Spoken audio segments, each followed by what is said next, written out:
sangat berbahagia dan sekaligus bersyukur kepada Allah Subhanahu wa Ta'ala bahwa pagi dan siang ini saya telah diberikan satu kehormatan, satu kesempatan oleh keluarga besar Nahdlatul Wathon.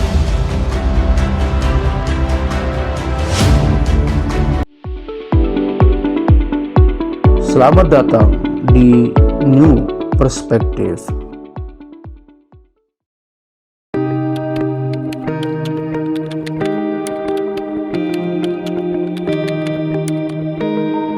Assalamualaikum warahmatullahi wabarakatuh. Kembali lagi di New Perspective bersama saya Ahmad Yani. Kita memperbincangkan isu-isu sosial, politik, keagamaan yang sedang hangat di masyarakat. Dan telah hadir narasumber setia kita Pak Dr. Saiful Hamdi, dosen Visipol Universitas Mataram. Pada sore ini saya dan Pak Hamdi akan berdiskusi terkait dengan arah politik NW Ormas Nahdlatul Wathon, tepatnya yang lebih kita kenal dengan NW Anjani. Gitu. Ada hal yang unik, ada hal yang menarik begitu ketika kita melihat acara pengajian akbar Mukadimah Multah NW ke-87 di Anjani pada Selasa tanggal 18 Januari. Di situ kita lihat ada petinggi-petinggi Partai Gerindra yang hadir, seperti Ketua DPP Badan Disiplin dan Pengawasan DPP Partai Gerindra Bambang Kristiono, yang juga anggota DPR RI, dan juga ada Sekretaris DPD Partai Gerindra NTB Ali Usman Hairi, yang juga digadang-gadang sebagai kandidat calon gubernur dari Partai Gerindra di Pilkada 2024. Ada juga calon bupati Lombok Timur dari Partai Gerindra, yaitu Hairul Warisin, dan sejumlah elit-elit Partai Gerindra. Nah, meski kita tahu sebelumnya bahwa dalam komposisi kepengurusan DPD Partai Gerindra mengakomodir begitu banyak kader-kader dari NW Anjani untuk masuk ke pengurusan Partai Gerindra, seperti Dr. Lalu Muhyi Abidin di Dewan Pembina, terus Samsul Rijal di Wakil Ketua, terus Lale Yakut di Wakil Sekretaris, Lale Sipa juga di Wakil Bendahara, dan sejumlah elit-elit Nahdlatul Wathon. Ini artinya kalau kita melihat bahwa NW dan Gerindra ini seperti CLBK, cinta lama bersemi kembali, ya, karena kita tahu sendiri bahwa NW itu pernah bergabung juga di Partai Gerindra sekitar 2013 dan 2024. Bahkan kader NW sendiri, Dr. Lalu Muhyi Abidin, itu menjabat sebagai Ketua DPD Partai Gerindra NTB sebelum beliau digantikan oleh Wilgo Zenar. Nah, terkait dengan hal itu kita akan berdiskusi dengan Pak Dr. Saiful Hamdi. Pak Dokter, apa yang bisa Pak Dokter tangkap dari kehadiran elit Partai Gerindra di acara Mukadimah Multah NW ke-87 di Anjani kemarin? Di situ kita lihat begitu banyak elit atau petinggi daripada Partai Gerindra yang hadir begitu. Ya. Oke, Mas Ardi, terima kasih kita berdiskusi kembali. Saya kira apa yang kita diskusikan kali ini terkait dengan political movement, gerakan politik dari teman-teman kita di NW, di Nahdlatul Wathon, bergabung ke Gerindra. Saya melihat ini keputusan yang tepat. Keputusan yang tepat, karena bagaimanapun bahwa ormas maupun lembaga-lembaga sosial sekarang, termasuk lembaga sosial keagamaan, tidak punya cantolan. Jadi harus ada punya cantolan politik, apalagi kemudian kita lihat Gerindra ini punya prospek yang sangat bagus ya. Salah satu partai nomor 2 terbesar di Iya, Indonesia, ya. menggeser Partai Demokrat dan partai-partai lain ya di pemilu kemarin. Mereka hanya kalah bersaing dengan PDIP. Nah, bahwa apa yang saya tangkap dari hasil musda kemarin menunjukkan elit-elit yang ada di Anjani sudah bergabung dengan Partai Gerindra dan sudah menjadi pengurus. Artinya bahwa Anjani bisa dikatakan sebagai afiliator ya dari Partai Gerindra sendiri. Dan ini saya kira keputusan yang luar biasa. Iya. Karena bagaimanapun bahwa NW sangat sedikit kesulitan ya mencari afiliasi partai politik ya. Kemana mereka kemudian berlabuh, kemana aspirasi tokoh-tokoh mereka mau diluangkan begitu. Kemarin ada PKB, kemudian ada Hanura, Golkar, kemudian ada juga Nasdem yang coba menawarkan kepengurusan dari pihak Nahdlatul Wathon. Tetapi pilihannya kemudian ada di Gerindra. Walaupun Mas Ani ya, kalau kita lihat ada beberapa tokoh NW Anjani juga yang kita kenal punya track record politik, ternyata tidak bergabung ke sana. Mereka bergabung partai yang lain. Partai Golkar. Saya kira ini biasa lah ya dalam hal demokrasi. Ini sesuatu yang positif lah, kita anggap positif saja. Ya, siap Bang. Apakah kemungkinan kalau Abang melihat bahwa bergabungnya Inwi ke Gerindra ini juga tidak terlepas dari historis begitu? Ketika Inwi juga dulu pernah bergabung ke Partai Gerindra hampir sekitar 2 tahunan kalau saya tidak hilap gitu, sekitar 2012 sampai 2014, dan saat itu kader Inwi sendiri Dr. Lalu Muhyi Abidin menjabat sebagai ketua DPD Partai Gerindra. Nah, apakah ini juga, kita bicara historis ini juga menjadi salah satu faktor yang cukup dominan begitu Bang, yang membuat Inwi kembali lagi ke pangkuan Partai Gerindra begitu Bang? Ya, saya kira banyak faktor Mas Yani ya, termasuk mungkin salah satunya historis. Pernah ada kerjasama antara NW dengan Partai Gerindra. Mami Muhyi pada waktu itu menjadi ketua DPD. Saya kira ini posisi yang sangat strategis ya. Bagaimana beliau memegang partai politik. Mungkin pada waktu itu Gerindra belum begitu besar ya. Tidak sebesar sekarang gitu. Tidak sebesar sekarang ketika mereka mencalonkan Prabowo jadi presiden, kemudian meraih suara terbanyak di NTB. Terbanyak di NTB. Dan saya yakin ya, saya melihat ada chemistry yang sangat bagus antara NW dengan Gerindra. Kita tahu bahwa Gerindra ini juga partai komando. Jadi sosok Prabowo yang berbasis ya, yang basicnya militer.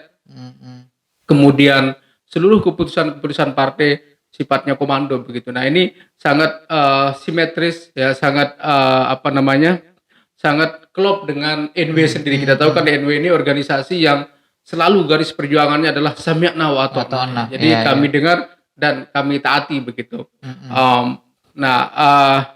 Saya kira ini akan terjadi kerjasama yang produktif.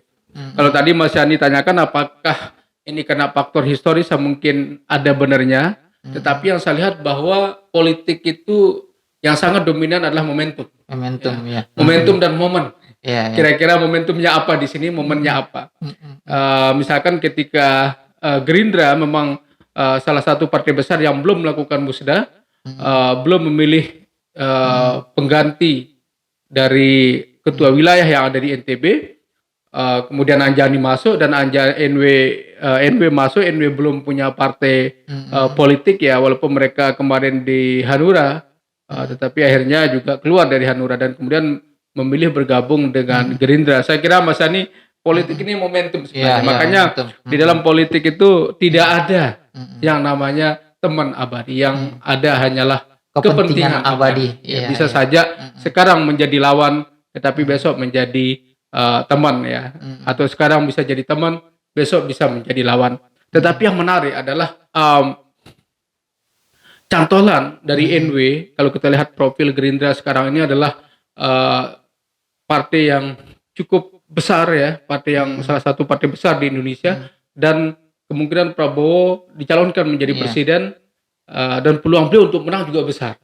Artinya bahwa akses dari teman-teman NW ini untuk mengisi pos-pos penting nanti, saya kira ini bisa juga realisir begitu. Misalkan Terbuka lebar lah begitu. terbuka lebar menjadi duta besar, menjadi komisaris Di ya di BUMN. BUMN ya. Ini Iya, kan iya. kerja-kerja politik Mas Ani. Mm-mm. Jadi memang Indonesia ini sedang saya tidak mengatakan dilanda krisis, tapi inilah realitas politik kita. Iya. Ketika misalkan kekuasaan itu dipegang oleh partai politik. Mm-mm. Jadi semuanya terbagi lewat partai politik. Mm-mm. Susah sekali kita dapat kue-kue yang empuk begitu Iya, kalau iya. di luar partai Mas Andi.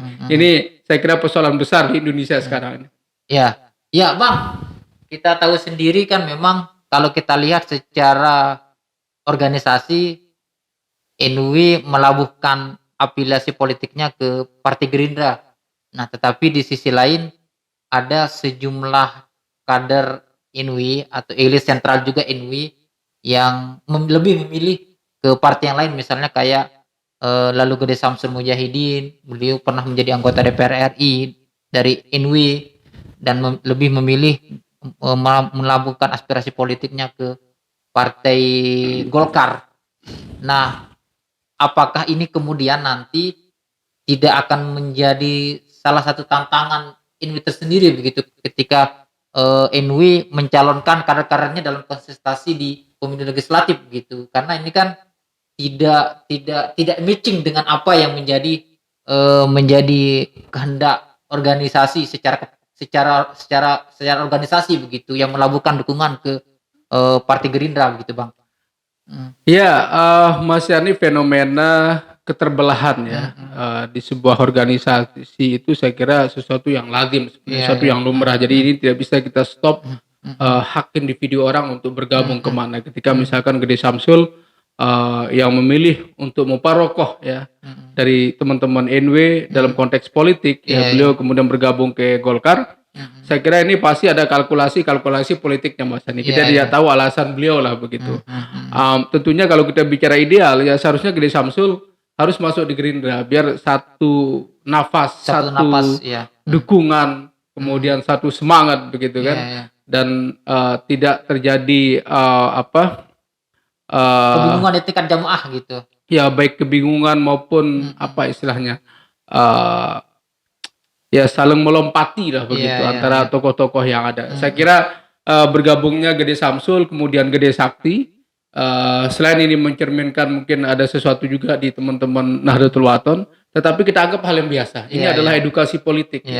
Dan kita tidak tahu kalkulasi politik beliau apa. Ini kan Gede Samsul juga punya hitung-hitungan sendiri lah begitu. Hitung-hitungan sendiri, punya pengalaman di partai politik, pernah menjadi anggota dewan. Dan saya kira pertimbangan beliau tentunya melihat kondisi dan peluang yang ada, saya kira Mas Yani. Nah, kenapa kemudian NW Anjani tidak bergabung ke Golkar saja misalkan? Ya, kita tidak tahu karena Golkar sudah musnah lebih dulu, mungkin kader-kadernya susah untuk masuk di kepengurusan yang baru. Nah, Gerindra, saya kira ini momentumnya pas. Kemudian NW butuh cantolan, Gerindra juga butuh jamaah untuk menambah pundi-pundi suara politiknya. Apalagi kemudian nanti kita akan melihat bagaimana Prabowo mencalonkan diri menjadi calon presiden dari Partai Gerindra, dan pastinya sangat butuh dukungan NW yang ada di NTB. Iya, nah Bang, artinya kan dengan bergabungnya NW ke Partai Gerindra, tentu kan NW nantinya juga akan mendukung siapa kandidat yang akan dicalonkan oleh Partai Gerindra baik di pemilu presiden maupun di pilkada. Nah, dengan kondisi NW sekarang sudah bergabung di Gerindra dan kita tahu sendiri bahwa NW ini adalah ormas terbesar di NTB, begitu, salah satu ormas terbesar di NTB. Nah, seperti apa nanti Abang melihat kembali lagi Prabowo Subianto di NTB dalam Pilpres ke depan jika Prabowo kembali diusung Gerindra untuk bertarung di Pilpres? Ya, saya kira lagi-lagi Mas Yani, politik itu bicara momentum. Kemarin Prabowo didukung oleh, anggaplah teman-teman dari Islam kanan ya, Ijtima Ulama, dan Lombok ini Islamnya ya saya tidak mengatakan Islam garis keras, tetapi Islam garis lurus. Islam garis lurus.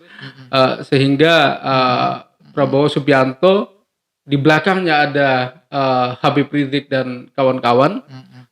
Kemudian juga kita lihat beberapa aktivis Muslim yang ada di Lombok ini banyak sekali yang anti Jokowi begitu Iya, kan, iya. yang tidak suka Jokowi, yang anti Jokowi, sehingga suara Prabowo sangat tinggi pada waktu itu. Walaupun Jokowi sendiri berhasil mendekati Tuan Guru Bajang yang ada di Pancor ya. Tapi Mas Yani ya kita coba lihat lah nanti. Saya kira suara Prabowo akan tetap ya. Bagaimanapun karakter masyarakat Lombok ini sangat suka dengan baju seragam, Iya, iya. seragam militer, Dan tegas kan, gitu ya. yang dianggap tegas, Iya, punya power, punya narasi-narasi yang sangat strong ya ketika Iya, memberikan kampanye politik. Saya kira ini yang kemudian akan menjadi modal penting bagi Prabowo untuk kampanye nantinya di Lombok. Dengan dukungan NW Nahdlatul Wathon sekarang ini tentu akan memperkuat basis Prabowo sendiri. Tinggal mencari kelebihannya lah, saya kira Mas Yani. Tapi yang perlu kemudian diantisipasi adalah, nah ini ya Mas Yani, bahwa NWDI dan NW akan selalu berseberangan. Iya, iya, iya. Ya mudah-mudahan lah nanti Nasdem berkoalisi dengan Gerindra, jadi kita tidak terlalu banyak tensi dan gesekan politik antara jamaah begitu Iya, kan. iya. Ketika Seandainya pencalonan pilpres ya. bisa kita bayangkan Nasdem punya calon sendiri, Gerindra punya calon sendiri, maka gesekan-gesekan jamaah saya kira sulit untuk dihindari begitu. Iya, iya. Apalagi misalkan dalam tingkat daerah ya, kita tahu bahwa Nasdem sudah sangat hakul yakin jilid 2 bersama Gubernur Zulkifli Mansah, Pak Dr. Dul. Kemudian Gerindra, ya ini kita masih tanda tanya ya, Iya, iya. entah berpasangan dengan siapa nanti. Tetapi saya yakin bahwa Gerindra tidak akan berkoalisi dengan Nasdem untuk konteks di daerah. Iya, iya. Ya kita tidak tahu seperti apa, ini kan politik juga tidak sebuku itu yang kita Iya, lihat. iya. Nah sementara yang sangat jelas sekali Mas Yani adalah kasus pilkada Lombok Timur. Iya, iya. Kita tahu bahwa Gerindra yang dicalonkan adalah Hairul Bapak Warisin. Haji Hairul Warisin, mantan wakil bupati Iya, di eranya Ali Bede. Iya, iya. Dan beliau kemarin juga pada pilkada yang kemarin suara beliau cukup signifikan, Iya. tetapi kalah dengan incumbent ya Iya, Pak Dr. Sukiman yang pernah menjabat sebagai bupati pada waktu itu. Nah, saya yakin bahwa di Lombok Timur ini petanya akan semakin kontras. Iya, iya, iya. Bahwa tidak sulit untuk menghindari. Misalkan bahwa si A adalah calon dari NW, kemudian si B calon dari NWDI. Iya, iya. Nah ini saya kira ya inilah Mas Yani. Seringkali saya ungkapkan di podcast saya. Iya, iya. Kenapa kemudian NWDI tidak bersatu dalam konteks politik gitu. Tapi ini kan bicara kepentingan yang lebih luas. Banyak juga hajat dari teman-teman kita, dari aktivis-aktivis kita untuk berlabuh kemana begitu. Seandainya di satu payung, saya kira banyak teman-teman kita yang mungkin tidak dapat jatah begitu kan. Tapi ketika sekarang kemudian ada payung besar yang bernama Gerindra, kemudian ada juga payung besar yang bernama Nasdem, ini pasti saya kira menjadi ruang yang sangat luas bagi teman-teman kita untuk berkiprah di sana begitu. Nah cuman ya tadi itu Mas Yani, nanti bisa kita lihat bagaimana dinamika dan intensitas persaingan politik yang ada di Lombok Timur. Bagaimanapun bahwa pasti NW akan berbicara, walaupun dia dari Partai Gerindra, mereka akan mengatakan ini adalah calon kita. Begitu juga NWDI sudah memproklamirkan dari awal bahwa NWDI mencalonkan Rumaksi Jamaluddin. Nah mungkin nanti kemudian NW akan melakukan deklarasi mendukung Hairul Warisin dengan siapa, ini yang belum tahu pasangan beliau Mas Yani. Bang, ketika kita melihat pemilu legislatif 2019 yang lalu kan menjadi pelajaran penting bagi NW, karena pada saat pemilu tersebut kan nyaris sebagian besar kader-kader NW tidak terpilih di pemilu legislatif, dan mereka sebagian besar kan mencalonkan diri lewat Partai Hanura. Nah, dan itu pernah kita diskusikan sama Abang kan gitu. Nah sekarang kan NW bergabung ke Partai Gerindra.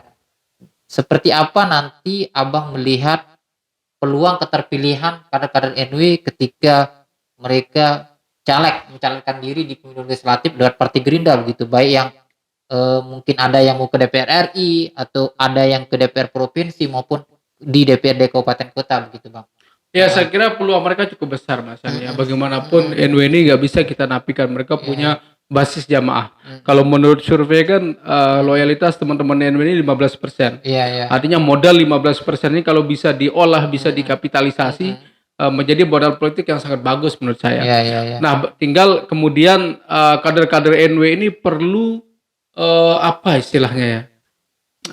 perlu berkorban sedikit. Iya, iya. Karena Iya, selama ini kan mereka terlalu dimanjakan oleh PBNW begitu. iya. Iya. Ketika mereka menjadi dekat dengan keluarga-keluarga besar, keluarga zuriat, dekat dengan Ummuna, seolah-olah mereka sudah berada di atas angin. Iya, Nah, iya. waktu mereka mencalonkan menjadi dewan, ya, di pikiran mereka sudah terpilih. Iya, iya. Padahal belum tentu. Mm-mm. Karena masyarakat sekarang udah mulai cerdas. Anda ini kita dukung tapi nggak pernah muncul ketika jadi Iya, begitu iya, kan. iya. Mm-mm. Setelah ada pilkada baru turun lagi, baru sosialisasi. Nah, ini yang saya kira menjadi catatan penting politik ya. buat teman-teman kita yang ada di NW sendiri. Jadi elit-elit mereka harus berani berkorban. Saya yakin dengan modal yang ada, seandainya kemudian disupport dengan modal uang, ya modal ekonomi, saya yakin kemungkinan besar mereka sangat Iya, besar iya. peluangnya untuk terpilih. Entah Artinya, itu di iya. DPR RI ataupun Provinsi. di provinsi dan juga di kota. Kalau di DPR RI memang agak ini ya, kena saingannya ada HBK. Jadi HBK Iya, iya. lagi naik daun di Naik mana-mana. daun, ya. Apa media beliau sangat kuat Iya, begitu iya, kan, dan juga kampanye-kampanye sosial mereka luar biasa. Iya. Nah, ini saya kira sangat sulit mungkin Iya, untuk iya. menentang ya, tapi siapa tahu Iya, iya. Gerindra dapat 2 suara di Dua kursi lah dua begitu. kursi Iya, begitu iya. kan di pusat kan bisa jadi ya. Nah, satunya kursinya adalah dari kader NW, kan tidak menutup Iya, kemungkinan. dari kader NW. Iya, iya. Nah, ini saya kira kita tunggulah bagaimana perkembangannya nanti. Oke, siap Bang. Ya, pemirsa, demikian diskusi kita dengan Pak Dr. Saiful Hamdi. Sampai berjumpa di New Perspektif dengan tema dan isu yang berbeda. Assalamualaikum warahmatullahi wabarakatuh.